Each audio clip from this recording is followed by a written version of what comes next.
سهلا مرحبا يا رمضان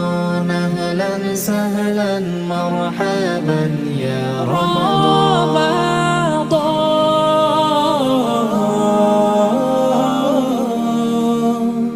বছর ঘুরে এলো রহমত নাজাতের বার্তা নিয়ে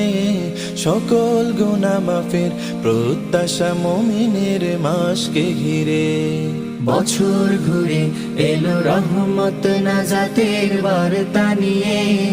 সকল গুনাহ মাফের প্রত্যাশা মুমিনের মাসকে ঘিরে হাত উঠাই সব রহমওয়ালা আল্লাহ তাআলার দরবারে রমাদান রমাদান রমাদান এলো সবার দ্বারে দ্বারে রমাদান এলো সবার